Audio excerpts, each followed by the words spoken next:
Most people don't think the things taking up space in their home are the problem. They think they're being responsible, prepared, practical. They tell themselves they're keeping it just in case they need it later, just in case money gets tight, just in case that version of life comes back around. But over time, what looks like preparedness can start to feel like pressure because every item you keep has a weight to it, not always physically, but mentally. And little by little, the things you're holding on to start holding on to you. What makes this hard is that just in case sounds wise. It sounds mature. It sounds like the safe thing to do. But a lot of the time, it isn't about wisdom. It's about fear, fear of regret, fear of waste, fear of not having enough one day, fear that if you let something go, life will somehow punish you for it later. So the box stays in the garage, the clothes stay in the closet, the backup items pile up in drawers, bins, cabinets, and storage units. And the strange part is this: the more you keep for security, the less peaceful your environment starts to feel. Because clutter is rarely just clutter. It becomes unfinished decisions, delayed action, emotional residue. It becomes visual noise.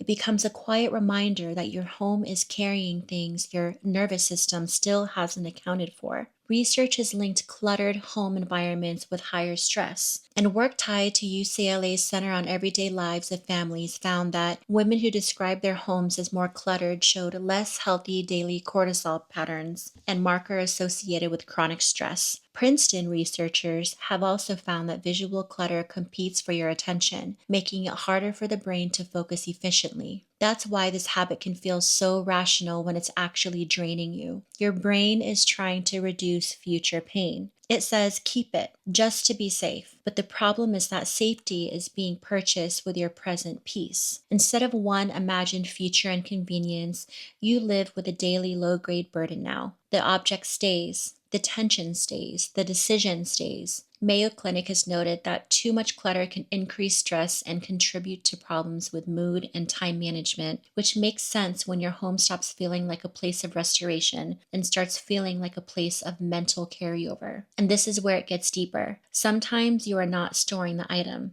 You are storing the fear. You are storing the scarcity. You are storing an older version of yourself who didn't feel safe enough to let go. So, what looks like a drawer full of extras may actually be a drawer full of unresolved anxiety. What looks like preparedness may actually be mistrust. Not because you were broken, but because somewhere along the way, keeping things started to feel like protection. But peace does not usually come from having more backups. It comes from building trust in your ability to handle life as it comes. It comes from knowing that if something is needed later, you will figure it out later. It comes from creating a home that supports your mind instead of quietly overwhelming it. Minimalism is not about deprivation. It is about removing the constant background negotiation between you and everything you own. It is about making your home feel lighter because you feel lighter in it. So if you've been holding on to things just in case, maybe the better question is not, what if I need this someday? Maybe the better question is, what is it costing me to keep it now?